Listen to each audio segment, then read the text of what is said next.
मोक्षमार्गस्य नेतारं भेत्तारं कर्मभूव्रतां ज्ञातारं विश्वतत्त्वानां वन्दे तद्गुणलब्धये वन्दे तद्गुणलब्धये। मोक्ष मार्ग के नेता एवं कर्म पर्वतों के भेदक और विश्व के सब तत्वों के ज्ञायक चेतन संवेदक सद्गुण आप समान प्राप्त हो यही भावना भाकर देव विनय पूर्वक करूं वंदना बारंबार जिनेश्वर देव बारंबार जिनेश्वर देव। सूत्र बोलिए आप, चालू करिए। जब 5 शरीरों की चर्चा यहाँ प्रारंभ हुई थी दूसरे अध्याय में कि शरीर कितने प्रकार के हैं, विग्रह गति के बारे में बताया, जन्म के बारे में बताया, उनके भेद बताए। अंडज जन्म किसका होता है? अंडज कौन से जन्म वालों का अंडज जन्म होता है? प्रश्न ध्यान से, कौन से जन्म वालों का अंडज जन्म होता है? कौन से जन्म वालों का पूछ रही हूँ। जन्म कितने प्रकार के हैं? कौन कौन से हैं? पोत वालों का अंडज होता है। मैं प्रश्न क्या पूछ रही हूँ? तो मैंने प्रश्न क्या पूछा? कौन से जन्म वालों का अंडज जन्म होता है? तो जन्म गर्भ जन्म वालों का आंसर क्या होगा? गर्भ जन्म, क्योंकि जन्म 3 प्रकार के हैं। जन्म 3 प्रकार के हैं, सम्मोचन, गर्भ और उपपात। तो अब ये अंडज वाला जो प्रकार है ये कौन से जन्म वालों का है? गर्भ जन्म। हाँ, ये वाला नहीं है। अब आप लोग खुद इतना बोलने लग जाते हैं कि मैं क्या बोल रही हूँ वो समझना ही नहीं चाहते आप लोग, सब बस अपनी बोलने लग जाते हैं। मैं क्या कह रही हूँ, मेरा प्रश्न क्या था कि अंडज जो है वो कौन से जन्म के टाइप्स में आता है, वो कौन से जन्म का प्रकार है? तो गर्भ जन्म। हाँ, माँ बाप के संयोग से होता है। अंडा भी जो हो रहा है वो स्त्री पुरुष के संयोग से होता है, इसलिए वो गर्भ जन्म का भेद है। देवों और नारकियों के कौन सा जन्म होता है? बोलिए रानी जी। उपपात जन्म, ठीक है। लटों के कौन सा जन्म होता है? सम्मोचन, बहुत बढ़िया। शेर, चीता आदि ये कौन से जन्म वाले हैं? शेर, पोत। और पोत पहले तो कौन से जन्म वाले हैं? तो जन्म बताइए। गर्भ जन्म। गर्भ जन्म में पोत जन्म वाले हैं, ठीक है। ऐसे हाँ हाँ। कोई जीव कहीं से मरा और दूसरा शरीर उसने धारण नहीं किया तो कितने समय तक वो दूसरा शरीर धारण नहीं कर पाएगा? मैक्सिमम 3 समय तक। तो ऐसा जो दुनिया में कहा जाता है कि इनकी आत्माएं भटक रही है, इनको ये नहीं खाएंगे, ये इनसे नहीं मिलेंगे तो आत्मा भटकती है, ऐसा होता है ना। अंतिम इच्छा है इससे मिल लूं, ये खा लूं।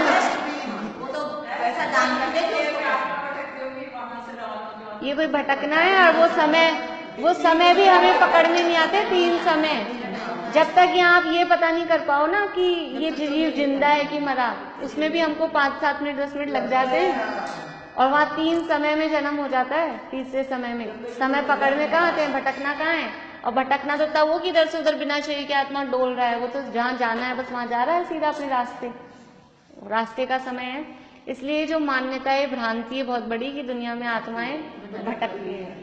और ऐसे तो सभी 4 गति में भटक ही रहे हैं। वो भटकना तो घूमना, वो घूमने के अर्थ में भटकना है। जैसे हम वो भूत प्रेत होना वो बात अलग है, वो तो अभी व्यंतर जाति के देव हैं भूत, लेकिन वो भटकते हैं ऐसा नहीं। आत्मा भूत बन गया, व्यंतर बन गया तो वो भटक रहा है, ऐसा नहीं है। वो तो अंतर बन गया ना, भटक कहाँ रहा है बिना शरीर के, आत्मा कभी रहता नहीं है। हाँ, ये जो 3 समय का टाइम है उसमें भी अभी अपन आगे पढ़ेंगे कि 2 शरीर तो वहां भी साथ लगे हुए ही हैं इन 5 शरीरों में। शरीर कितने प्रकार के होते हैं, नाम बताने, बोलिए आशा आंटी।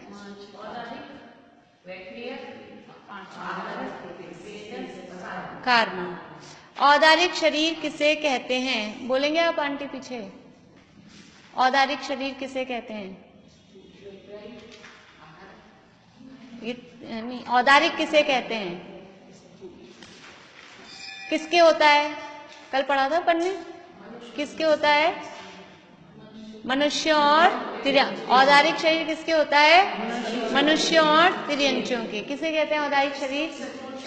स्थूल। तो मनुष्य और तिर्यंचों का जो स्थूल शरीर होता है उसे औदारिक शरीर कहते हैं। वैक्रिक शरीर किसे कहते हैं, बोले।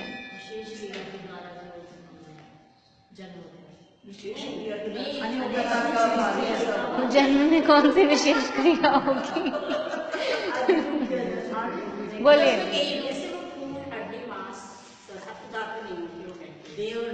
ये एक बात हुई। और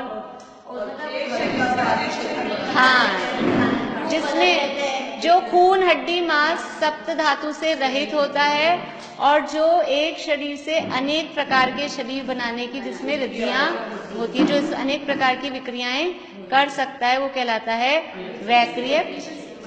ये लिखी नहीं इसमें, अपने है ना इसमें,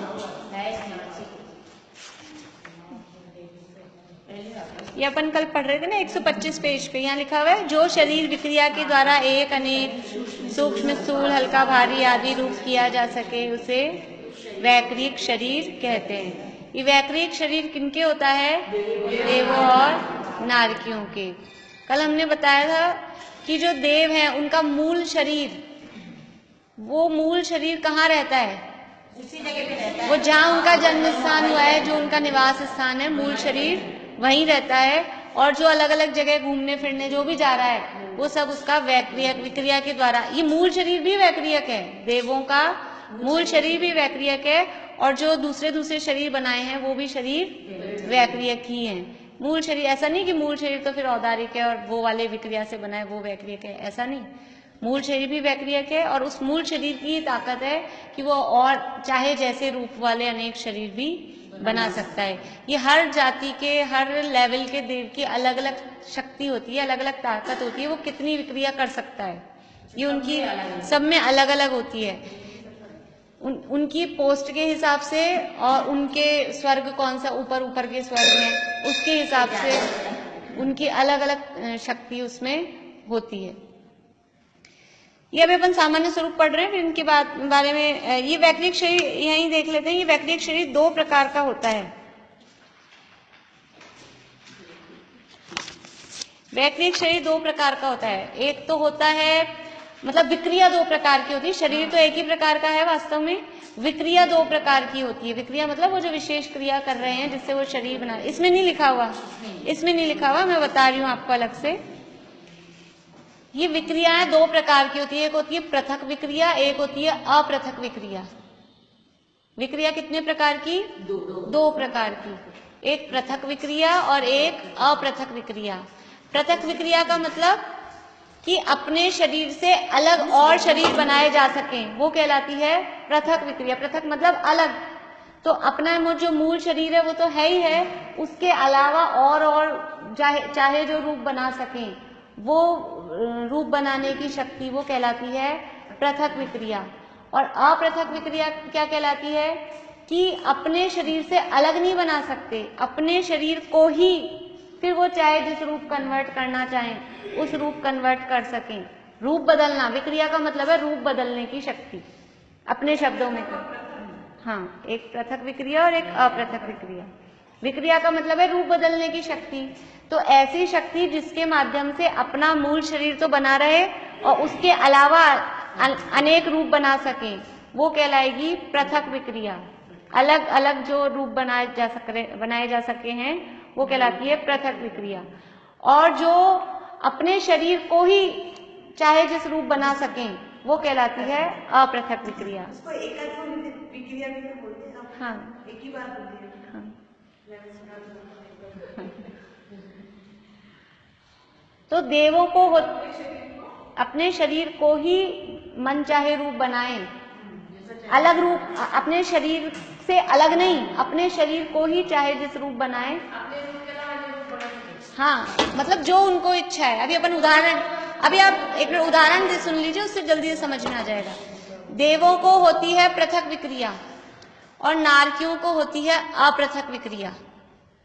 देव जो विक्रिया करते हैं वो होती है पृथक विक्रिया की। मूल शरीर तो एज इट इज जैसा है वैसा रहता है, फिर वो चाहे तो अपने जैसा का जैसा एज इट इज दूसरा शरीर बनाए, वो चाहे तो हाथी का रूप बनाए, वो चाहे तो घोड़े का रूप बनाए, अनेक रूप बना। हाँ, वो चाहे तो आपके जैसा बन के आ जाए, यहाँ खड़ा हो जाए दूसरा, लगे दो कहाँ से आ जाए।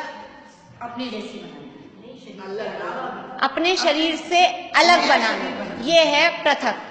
इस शरीर से अलग दूसरे शरीर बनाना, मूल शरीर से अलग दूसरे शरीर बनाना, वो कहलाता है पृथक विक्रिया। हाँ, चाहे जो रूप, अपने मूल शरीर को तो सेफ रख के फिर चाहे जो रूप बनाए, वो कहलाती है पृथक विक्रिया। और अपने मूल शरीर को ही अलग अलग रूप बनाना, अलग अलग, हाँ, ये नारकियों में होती है। नारकियों में अपृथक विक्रिया होती है। यानी हमने पढ़ा है सेमर तरुदल जो तसी पत्र असी जो देह विदारे तत्र, कहाँ पढ़ा है? छैडाला में पढ़ा है, पहली ढाल में, नरक गति के दुखों का वर्णन, कि सेमर का पेड़ होता है एक, और उसके नीचे जाके बैठता है। वो नारकी को बहुत गर्मी लगती है तो वो सोचता है कि उस पेड़ के नीचे जाके बैठूं, थोड़ी सी छाया मिले, तो वो उसके पत्ते आके गिरते हैं, और वो पत्ते कैसे होते हैं? तलवार के जैसे। तो नरकों में पेड़ उगते होंगे, नरकों में पेड़ उगते होंगे, नरकों में नदियां होती होगी, नरकों में पेड़ नदियां कुछ नहीं होते हैं, वो नरक ही है केवल। तो वो पेड़ कहाँ से आया वहां पे? और ऐसा लगता है भूमि तहाँ परसत तहाँ भूमि परसत दुख इसो, बिच्छू सहस डसे नहीं तिसो। तो नरकों में बिच्छू भी होते होंगे, नरकों में विकलत्रय नहीं होते, और बादर एक इंद्रिय जीव भी नहीं होते, ऐसे पेड़ पौधे वगैरह सूक्ष्म एक इंद्रिय होते हैं जो सूक्ष्म रूप परिणमन करते हैं, वो दिखाई नहीं देते। तो नरकों में और स्वर्गों में विकलत्रय नहीं होते, तो फिर वह बिच्छू कहाँ से आए जो बिच्छू डसते हैं? महसूस होता होगा। हाँ, तो वास्तव में क्या होता है, वो जो सेमर का वृक्ष है, कोई नारकी इस दूसरे नारकी को परेशान करना चाहता है, और उसको अवधि ज्ञान सबको होता है थोड़ा थोड़ा, तो अवधि ज्ञान से उसको इतना सा जानने में आ जाता है कि अब ये पेड़ की छाया में बैठना चाहता है, तो वो खुद पेड़ बन के वो अपने शरीर को पेड़ बना लेता है, और वो पेड़ ऐसा बनाता है तलवार जैसे पत्ते, और फिर आके उसके ऊपर गिरते हैं। उसको मारने का स्टाइल है ये, इसको परेशान करने का स्टाइल। हाँ, फिर एक नार की नदी बन जाता है, खुद ही अपने शरीर को नदी बना लेता है, और फिर वो दूसरा हाँ, वो शरीर को ही, वो कीड़े भी नार की बनते हैं। ये है उनकी अपृथक विक्रिया, विकलत्रय नहीं होते। अपृथक विक्रिया का मतलब ही नहीं समझ में आया? यही तो लिखा है, अपने उसी शरीर को किसी दूसरे रूप बनाना, अलग नहीं बनाना। समझ में आया कि नहीं आया? इतना कठिन तो नहीं मेरे ख्याल से भाई। अब विकार में क्या होता है, फिर ऐसा लगता है अपने विकार का माइंड अपना कहीं कहीं और जाता है। इसमें तो शरीर बनाते हैं। मैं फिर से बोलती हूँ, अब आपको चाहे जैसे अपनी लैंग्वेज में लिखना हो, एक बार सुनिए फिर से। पृथक विक्रिया में क्या करता है, आपको क्या समझ में आया? आपको कुछ समझ में आया पीछे? बोलिए। वो कौन सी है? अपृथक। नहीं, पृथक का क्या लिखा आपने? पृथक का क्या लिखा?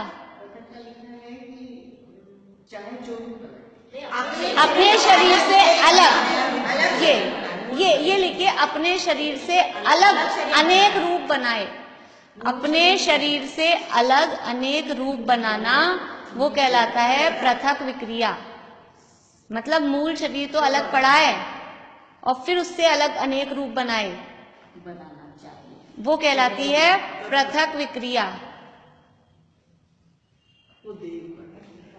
जैसे ऐसे नहीं करते अपन, जैसे समझ लीजिए कहीं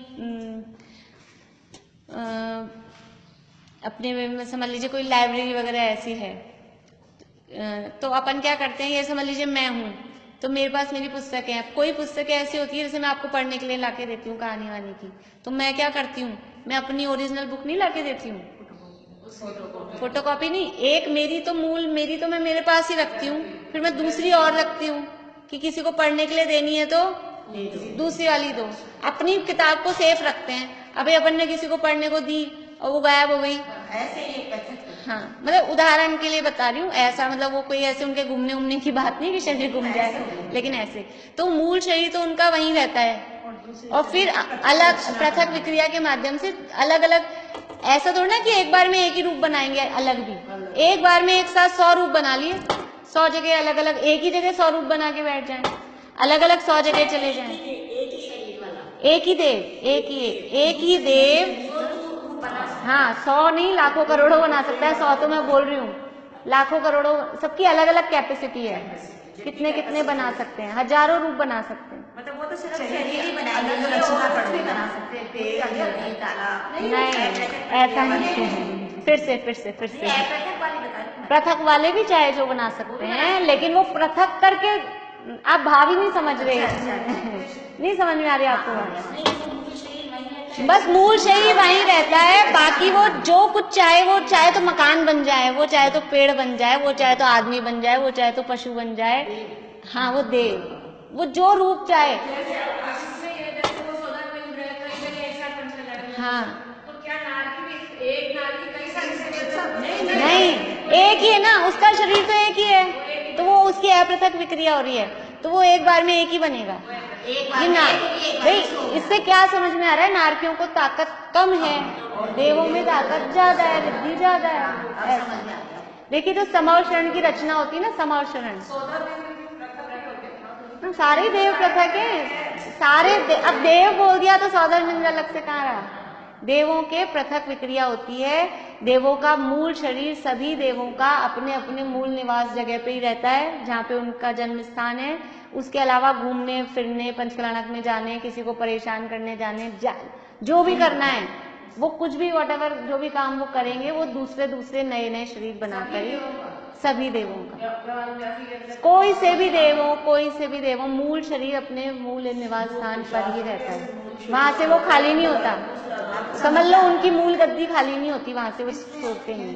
एक शरीर से दूसरे नए शरीर, मतलब कई शरीर बना सकता है, हाँ ये भी कर सकते हैं पृथक रचना।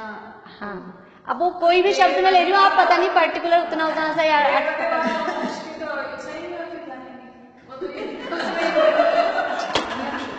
यही तो है विषय सामग्री बहुत है ना, इसलिए उलझ जाते हैं, और ऐसे देव जो उसमें उलझ जाते हैं, उन एक इंद्रिय ताहते चे थावर्तन धरे, वो अगर जो विषय भोगों में उलझे रहे तो वो एक इंद्रिय का बंद कर लेते, एक इंद्रिय में चले जाते हैं। इसलिए जैसे जिसके परिणाम होंगे, फल तो परिणामों के हिसाब से लगता है। मैं आपको एक बात बता रही थी कि समाव शरण की रचना कैसे होती है। समाव शरण की रचना कौन करता है? कुबेर करता है, सबको पता है। कुबेर कौन होता है? वो भी देव। सौधर्म इंद्र का लोकपाल होते हैं, 4 लोकपाल होते हैं, उसमें सौधर्म इंद्र का लोकपाल है, उसका नाम है कुबेर। हाँ, तो वो कुबेर है, उस कुबेर को वो सौधर्म इंद्र आज्ञा देता है कि भगवान को केवल ज्ञान हुआ है, अब आप समाव शरण की रचना करो।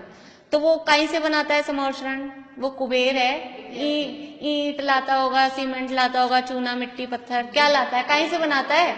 हीरे माणिक मोती से बनाता होगा। वो खुद अपने शरीर की विक्रिया, मतलब वो मूल शरीर तो वहां है ही, वो रूप बनाता है, उस समाव शरण के रूप में खुद होता है। वो कुबेर खुद है उस समाव शरण में फैला हुआ। हाँ, विक्रिया है, मूल तो वहां है ही है। इसलिए मैंने कहा वो चाहे तो मकान बन जाए, वो चाहे तो कुछ भी रूप बना सकता है, कुछ भी। समझ में आ गई बात? अब समझ में आ गई बात? पृथक विक्रिया मतलब मूल शरीर तो रहता है, उसके अलावा वो जो रूप, वो चाहे तो टेबल बन जाए, वो चाहे तो कुर्सी बन जाए। ऐसा नहीं जीव ही, ऐसा नहीं मनुष्य ही बनेगा, मतलब ऐसा रूप ही बनाएगा। पुद्गल नहीं बनेगा, पुद्गल का रूप बनाएगा। ठीक है, तो वो विक्रिया के द्वारा ऐसे अलग रूप जो बनाते हैं अपने शरीर से अलग रह के, वो कहलाती है पृथक विक्रिया। ये होती है देवों की। और नारकियों की होती है अपृथक विक्रिया। वो अपने शरीर को ही जिस रूप बनाना है वो एक ही रूप बदलते हैं, अपने शरीर को ही उस रूप। कभी कभी चाहे तो केवल हाथ को ही तलवार जितना बना ले, बस हाथ है तो वो मारेंगे ऐसे तो वो हाथ से ऐसे लगेगी कि कट गया, ऐसा वो चाहे जैसा रूप उससे बनाते हैं। क्योंकि नारकियों को वहां लड़ने भिड़ने की सीखी तो उनको खोटी बुद्धि चलती है, वो ऐसी खोटी विक्रियाएं बनाते, मतलब ऐसे ही रूप बनाते हैं जिससे दूसरों को कष्ट हो। उनको अच्छे रूप बनाने का भाव ही नहीं आता। हम तो पहले तो ये सोचते थे कि ये सब चीजें होती होगी वहाँ पे, नहीं, कुछ भी नहीं होता है, ऐसा कुछ भी नहीं होता है। ये सब नारकी ही विक्रिया से वहां पर करते हैं। ये वैक्रियक शरीर के बारे में यहाँ विशेष बात बताई। इसके बाद में अपनी आहारक शरीर की भी बात हुई थी। आहारक शरीर किसे कहते हैं कि जो छठे सातवें गुणस्थान वर्ती भावलिंगी मुनिराज, हाँ, जो भावलिंगी मुनिराज हैं, आहारक रिद्धिधारी मुनिराज हैं, उनके मस्तक से, ये मस्तक कहलाता है, उनके मस्तक से एक हाथ प्रमाण, एक हाथ कितना बताया था, ये मुट्ठी बंद करके कोहनी से यहाँ तक, यानी 2 विलस्त का एक हाथ होता है। आप नाप लो, 2 विलस्त का। और सबकी अपनी शरीर की ऊंचाई ये 4 हाथ की होगी, नाप लेना 4 हाथ की। हाँ, ज्यादातर सबकी इतनी होती है, जो हाथ भी उतना ही नहीं, पूरा नहीं, पूरे हाथ में तो 2 हाथ में आ जाओगे आप, पूरा हाथ कैसे नापेगा, नहीं आएगा, देखना करना ट्राई। अब वो गज की बात अलग है, ये हाथ इतना कहलाता है,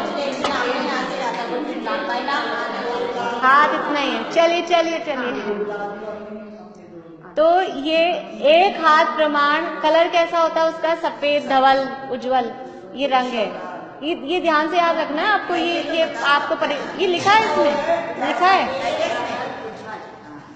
थोड़ा अपन जो पढ़ते हैं ना वो पुस्तक में से भी पढ़ते हैं, थोड़ा पुस्तक में लिखा भी है, आप उस समय ध्यान दिया करिए। देखिए यहाँ लिखा हुआ है, तो वो एक हाथ प्रमाण यानी आहारक रिद्धिधारी जो भावलिंगी मुनिराज हैं, उनके मस्तक से, ये पेज नंबर 125 पे कल अपन पढ़ रहे थे, बीच में हाँ, कल पढ़ा भी था अपन ने इसको। तो वो सफेद पुतला निकलता है, वो पुतला कौन से आकार का होता है, पुरुषाकार होता है। ये इसलिए बता रही हूँ कि आगे अपन तेजस शरीर पढ़ेंगे, उसमें एक शुभ तेजस एक अशुभ तेजस आएगा, उसमें भी पुतला निकलेगा, फिर उनके कलर अलग होंगे, उनका आकार अलग होगा, फिर आपके मिक्स हो जाएगा। इसलिए आप अलग से ध्यान से इसलिए ध्यान से अलग बार बार मस्तक कहलाता है। ये मस्तक अपन इसको बोलते हैं, लेकिन ये मस्तक वास्तव में ये कहलाता है। ये जो हिस्सा है ना, ये गंधोदक कहाँ लगाना चाहिए, मस्तक पर। मस्तक क्या यहाँ, ये तो बाल है, अशुद्ध है, यहाँ गंधोदक नहीं लगाना चाहिए, बालों में नहीं लगाना चाहिए, बाल तो अशुद्ध है। बालों पे हाथ लग जाए तो अपने को हाथ धोना चाहिए वास्तव में। अब खाना खाते खाते बालों में हाथ लगा लो फिर खाना खा लो, ऐसे ज्यादा क्यों होता है, ज्यादा होता क्यों है, एक बार गंधोदक हाथ में आ गया, आपने लगा लिया, फिर तो अशुद्ध ही हो जाता है। हाँ, अशुद्ध हो जाते हैं, इतना लेना ही क्यों। देने वाला अरे तो आप कहो क्या हम इतना नहीं चाहिए, आप क्यों लेते हो ऐसे, आप उसमें से लो ना, प्याले में से। आप क्यों हाथों में लेते हैं, तो यही परंपरा ही गलत है, हाथों में सब जने लेते हैं, 20 जने खड़े 20 ही अपने हाथों में लेंगे। तो देने वाले को भी पता नहीं कितना देना है, क्या देना है, और लेने वाले को भी होश नहीं है, ऐसे समझते प्रसाद बट रहा है बहुत, और उसकी अभी ना हो रही है वो पता ही नहीं है। हाँ सच में ऐसे ढूंढते हैं कोई गलत। सिर में डालना वो अशुद्ध है, बाल अशुद्ध होते हैं, ये उत्तम अंग, ये मतलब यहाँ लगाना। और बच्चे तो कई लोग तो इतने अज्ञानी होते हैं, पूरा मलते हैं चाय। इसको आप है ना गंधोदक को भी औषधि के रूप में भी लेते हो, कहते हैं कि इसको आप गंधोदक की वो है की श्रद्धा है कि औषधि के रूप में लो तो वो आप लगा सकते हो। नहीं, गलत है, गलत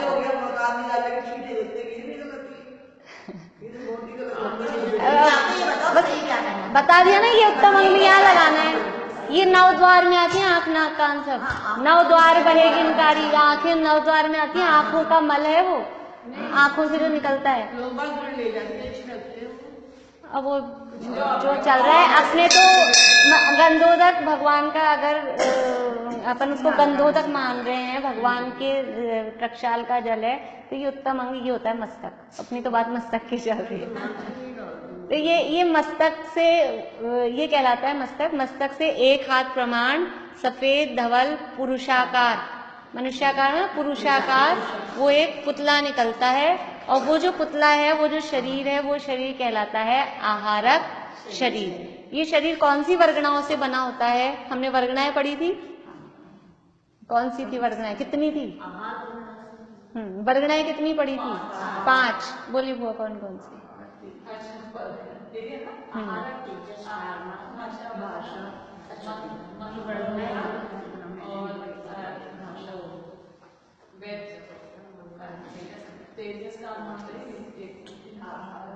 देखिए, आहार वर्गना, भाषा वर्गना, मनोवर्गना, तेजस वर्गना और कार्मण वर्गना, 3 तो जो शरीरों के नाम है वही है, लेकिन आहार रकनीय वर्गना का नाम है आहार वर्गना। हाँ, आहार वर्गना, भाषा वर्गना, मनोवर्गना, तेजस वर्गना और कार्मण वर्गना। तो आहार वर्गना से क्या बनता है? ये औदारिक, वैक्रियक और आहारक, ये तीनों शरीर आहार वर्गना से बनते हैं। औदारिक, वैक्रियक और आहारक, ये तीनों शरीर आहार वर्गना से बनते हैं। ये जिस दिन अपन ने नाम लिखे थे ना, उसमें लिखा है ये, उसमें लिखा है ये। हम खोल के पढ़ते ही नहीं, दोबारा हम लिख लेते हैं, फिर दोबारा पढ़ते ही नहीं खोल के। और आप लोगों को इतनी छुट्टियां मिलती है, अभी फिर छुट्टियां आने वाली हैं आप लोगों के लिए। अब की बार पूरी कॉपी पढ़ के आनी है आपको। अब मैं किसी की भी कॉपी ले लूंगी, फिर उसमें से पूछूंगी मैंने क्या पढ़ाया, ठीक है? वो तो गड़बड़ तो मैं ठीक कर दूंगी। 1 घंटा की जरूरत नहीं है, 10 मिनट में उसको रिपीट कर लेंगे। तो 7वें गुणस्थान, 6ठे गुणस्थान का नाम है प्रमथन। चलिए, आहार, हाँ आहारक, आहार वर्गना से औदारिक, वैक्रियक, आहारक शरीर बनता है। नहीं लिखा ये? हाँ, तेजस शरीर बनता है, कार्मण से कार्मण शरीर बनता है, और भाषा वर्गना से भाषा, मनोवर्गना से मन, ठीक है? तो ये आहार वर्गन, आहारक शरीर, ये हाँ। चलिए 3 नंबर का पॉइंट पढ़ते हैं अपन फिर से, 125 नंबर पेज पे। ये आहारक शरीर किसे कहते हैं? देखिए, आहारक शरीर किसे कहते हैं, उसका आंसर है नीचे वाला पैरा में, उक्त कार्यों की सिद्धि, ये जो है ना, उसके लिए। यहाँ से 6वें गुणस्थान वर्ती से देखिए, 6वें गुणस्थान वर्ती रिद्धिधारी मुनिराजों के मस्तक से एक हाथ का जो सफेद पुतला निकलता है, वह आहारक शरीर है। लेकिन ये थोड़ा सा अधूरा है, इसमें ये भी ऊपर वाला थोड़ा जोड़ना पड़ेगा। क्या कि सूक्ष्म पदार्थ को ऊपर से, 3 नंबर पॉइंट, सूक्ष्म पदार्थ को जानने के लिए या संयम की रक्षा के लिए अन्य क्षेत्र में विद्यमान केवली या शुद्ध केवली के पास जाने के लिए या अन्य क्षेत्र में स्थित जिनालयों की वंदना के लिए। फिर नीचे से जोड़ना है, 6वें गुणस्थान वर्ती रिद्धिधारी मुनिराजों के मस्तक से एक हाथ का जो सफेद पुतला निकलता है, वह आहारक शरीर है। समझ में आ गया? मतलब उसका कारण भी क्यों निकलता है। खाली अपन इतना भी बोल देंगे कि 6ठे गुणस्थान वर्ती मुनिराज के मस्तक से निकलता है, लेकिन ऐसा थोड़ी ना हमेशा कभी भी निकलता रहता है, तो वो उसका कारण भी बताना पड़ेगा। आहारक शरीर क्यों बनता है कि सूक्ष्म पदार्थ, यानी कोई शंका का मतलब सूक्ष्म पदार्थ को जानने के लिए का मतलब, इधर सुनिए, सूक्ष्म पदार्थ को जानने के लिए का मतलब क्या है कि कोई शंका हो गई, कोई बारीक बात है वो समझ में नहीं आ रही है, उसका मतलब है सूक्ष्म पदार्थ को जानने के लिए। या संयम की रक्षा के लिए, संयम की रक्षा का मतलब उनको भाव हो गया तीर्थ क्षेत्रों की वंदना का, लेकिन वंदना के लिए जाएंगे तो वो गमन करने में हिंसा होगी, गमन करेंगे तो गमन में हिंसा होती ही होती है। अब उनको हिंसा करने का भी परिणाम नहीं है, अंदर से ये भी है गमन करेंगे तो बहुत हिंसा होगी, लेकिन वंदना का भाव भी है, तो वो संयम की रक्षा के लिए वो पुतला जाता है, वो पुतला वंदना करके आ जाता है। वो पुतला कोई उनसे अलग नहीं है, वो खुद ही है, मतलब उनके बस्तर से निकला। हाँ, वो ही है। वो मैं अभी आगे बताऊंगी आपको, उसमें वो समुद्घात होता है। अभी पहले ये हो जाए एक बार, वरना फिर वो कंफ्यूजन होएगा कुछ। वो खुद ही है, ऐसा नहीं है वो पुतला कोई अलग है कि किसी को भेज दिया, खुद नहीं गए तो पोते को भेज दिया, वो अलग नहीं है ऐसा, वो खुद ही है, वो पुतला वो ही है। हाँ, वो किसी से बाधित नहीं होता है, ना किसी को दिखाई देता है, इतना फास्ट होता है, दिखाई दे नहीं, अपने को तेजी से कोई निकल जाए अपने को पता ही नहीं चलता, वो बहुत फास्ट होता है। तो कोई सूक्ष्म पदार्थ को जानने के लिए, इसको अपन कह सकते हैं किसी शंका के समाधान के लिए या संयम की रक्षा के लिए, ये दो काम हो गए। या तीसरा नीचे से लेना, थर्ड लाइन में, या अन्य क्षेत्र में स्थित जिनालयों की वंदना के लिए। ये एक सी बात हो गई, संयम की रक्षा में वंदना वाली बात इसमें आ गई। तो दो ही पॉइंट्स अपन ले सकते हैं शॉर्ट। नहीं हटाएंगे नहीं, वो मैं समझाने के लिए भी आपको बाद में बता रही हूँ। पहले काम बता रहे हैं, किस काम के लिए निकलता है आहारक शरीर, सूक्ष्म पदार्थ को जानना यानी शंका के समाधान के लिए, संयम की रक्षा के लिए और तीर्थ वंदना के लिए। ऐसे 3 पॉइंट बना लीजिए तो जल्दी याद हो जाएगा। शंका के समाधान के लिए, संयम की रक्षा के लिए और तीर्थ वंदना के लिए। ठीक है,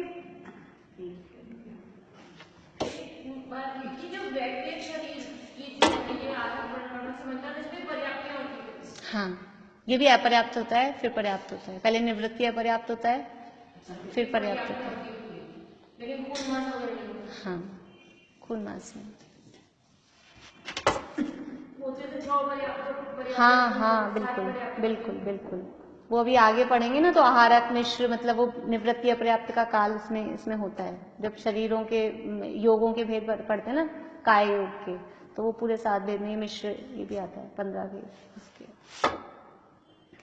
तो आहारक शरीर बनने के कारण क्या हुआ? पहला, शंका का समाधान के लिए, संयम की रक्षा के लिए और जिनालयों की वंदना के लिए। ये छोड़ सकते हैं केवली के पास जाने, ये अपन शॉर्ट करने के लिए, अगर पूरा जो कर सकते हैं तो पूरा करना ही चाहिए।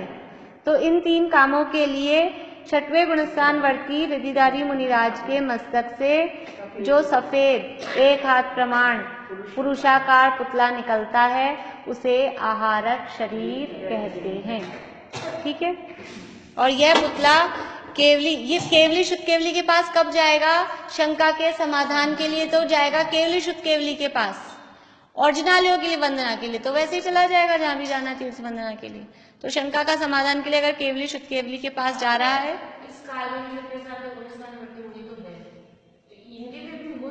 आहारक वृद्धि शायद अभी नहीं होती है पंचम काल में। वैसे ही हाँ, रिद्धिधारी मुनि जैसे पंचम काल के शुरू में थे, अभी वैसे ही दुर्लभ है रिद्धियां। हाँ, इसलिए अभी मुश्किल है। तो ये जिस भी काम के लिए, जो 3 काम हमने बताए, वो 3 कामों के लिए वो पुतला निकला। अंतर्मूर्त में जिस काम के लिए निकला है वो काम पूरा करके अंतर्मूर्त में आकर मूल शरीर में आकर वापस मिल जाता है। देखिए, अब है तेजस शरीर। तेजस शरीर किसे कहते हैं? तेजस शब्द बना है तेज। तेज का मतलब होता है चमक, कांति। तेज बोलते हैं इनके तेज है।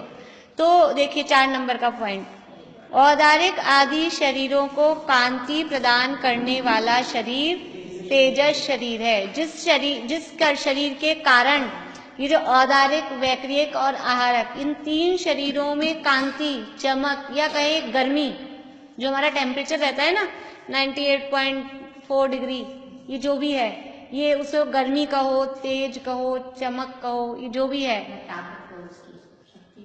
ताकत तो नहीं, लेकिन मतलब चेहरे पे एक, हाँ देखो हमारे शरीर में गर्मी है कुछ ना कुछ। अपन ये वो लगाते हैं ना राखी वगैरह पे, तिलक लगाया, ये वाला गीला तिलक, तो ये सूख जाता है।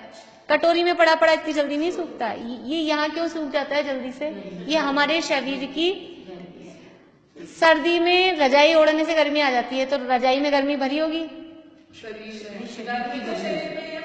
हाँ, रजाई में गर्मी नहीं है, रजाई में गर्मी नहीं होती है, ये गर्मी शरीर में ही है। और वो रजाई वो रजाई ओढ़ने से वो शरीर की गर्मी को वो रजाई बाहर नहीं जाने देती। तो हम क्या सोचते हैं, बचपन में अभी भी ऐसे करते हैं, बचपन में भी, कि अब गद्दे पे सोते हैं सर्दी में जाके, वो गद्दा बहुत ठंडा लगता है, तो क्या करो, पहले से गद्दे को रजाई उड़ाया हो, क्योंकि गर्मी रजाई में गर्मी भरी है, तो गद्दे को रजाई उड़ा दी तो गद्दा गर्म होता है क्या, वो तो ठंडा ही रहता है। रजाई भी ठंडी रहती है, गद्दा भी ठंडा रहता है। तो फिर गर्मी कहाँ से आती है कि अपन सो 2 मिनट, इसलिए वो सर्दी में हिलने डुलने में आता है। जिधर अपन सो गए वो तो जगह गर्म हो जाती है, फिर हिलो तो वो जगह ठंडी लगती है, इसलिए शरीर अकड़ जाता है, क्योंकि अपने को हिलने में वो लगता है ना, हिलेंगे तब ठंडी जगह पे जाना पड़ेगा, इसलिए। तो वास्तव में शरीर में जो गर्मी है, या दूसरे शब्दों में कहें तो एक शरीर में एक चमक रहती है, थोड़ी बहुत भी, जो भी किसी के कम होती है किसी के ज्यादा होती है, वो जो शरीरों को कांति प्रदान करने का काम करता है, ये तेजस शरीर। इससे हमारे मतलब सुख दुख का या ऐसा कोई खास इससे हमको संबंध नहीं लगता, कोई खास बात अपने को इससे नहीं लगती। लेकिन ये एक शरीर अंदर, सूक्ष्म शरीर अंदर, इसी औदारिक या वैक्रियक या आहारक शरीर के अंदर ये तेजस शरीर होता है। इसके बाद में है कार्मण शरीर। कार्मण शरीर किसे कहते हैं? ज्ञानावरणादि 8 कर्मों के समूह को कार्मण शरीर कहते हैं। जो 8 कर्म हमने पढ़े हैं ना, 8 कर्म, 148 उनकी प्रकृतियां, ये जो इनका समूह है, इनका पिंड है, उसी का नाम कार्मण शरीर है। हमारे इस औदारिक शरीर के अंदर ही एक तेजस शरीर है, जो शरीर को कांति, तेज, गर्मी प्रदान करता है, और इस शरीर के अंदर ही पिंड रूप, बिल्कुल ऐसा पिंड रूप पुद्गलों का, कार्मण वर्गणाओं का पिंड अंदर है, उसका नाम है कार्मण शरीर। और वो जैसे जैसे कर्म वो उदय में आते हैं, वो अपना अपना रिजल्ट दिखाते हैं, उस हिसाब से अपने को फल देते हैं। तो कर्मों के समूह का नाम क्या है? कार्मण शरीर। यहाँ एक प्रश्न उपस्थित होता है कि हमें औदारिक शरीर तो दिखाई देता है, अन्य शरीर दिखाई क्यों नहीं देते? उसका उत्तर अगले सूत्र में दिया गया है। अगला सूत्र अपन कल पढ़ेंगे। अभी ये समझ में आ गया आपको, 5 शरीर। शरीर कितने होते हैं? 5। कौन कौन से? कार्मण। औदारिक शरीर किसके होता है? मनुष्य और तिर्यंचों के। वैक्रिक शरीर किसके होता है? देवों और नारकियों के। आहारक शरीर किसके होता है? विधिधारी मुनिराजों के। तेजस शरीर किसके होता है? सब संसारी जीवों के। सिद्ध भगवान के नहीं होते कोई से भी शरीर। तेजस शरीर किनके होता है? सब संसारी जीवों के। और कार्मण शरीर, वो भी सब संसारी जीवों के। तो तेजस और कार्मण दोनों शरीर सभी संसारी जीवों के होते हैं। बाकी 3 शरीर अलग अलग अपन ने देख लिए। इस तरह से शरीरों का स्वरूप पढ़कर क्या करना, अपने को कौन सा शरीर लेना है? कौन सा अच्छा है इनमें से, 5 में से? क्यों? वैक्रियक बढ़िया है, पृथक विक्रिया वाला कि अपृथक?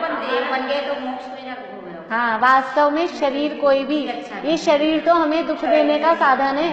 संसार में हमें दुख दे, किसके माध्यम से दुख मिले? ये शरीर के माध्यम से दुख मिलता है। इसलिए शरीर से रहित अशरीरी होने का हमको उपाय करना चाहिए। और यदि ये शरीर अब मिला है तो इस शरीर को हम अशरीरी होने के यूज में लें।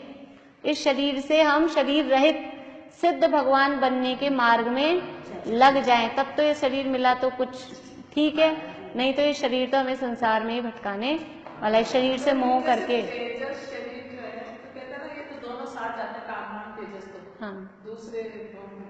हाँ साथ ही जाएंगे। तो इसकी क्रांति फिर कैसे साथ होगी? वो उसी रूप में। देखो, एक क्रीम है, क्रीम डिब्बी में रखी है, अब वो डिब्बी में पड़ी है, अपन उसको हाथ में लेके लगाते हैं तो चेहरा पे चमक आती है, और डब्बी में पड़ी है तो पड़ी है।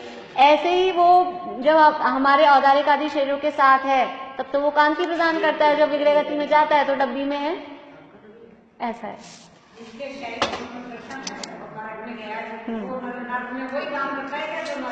हाँ, काम तो वही करेगा, काम तो वही करेगा। हाँ, काम तो वही करेंगे। हाँ, काम तो वही करेंगे।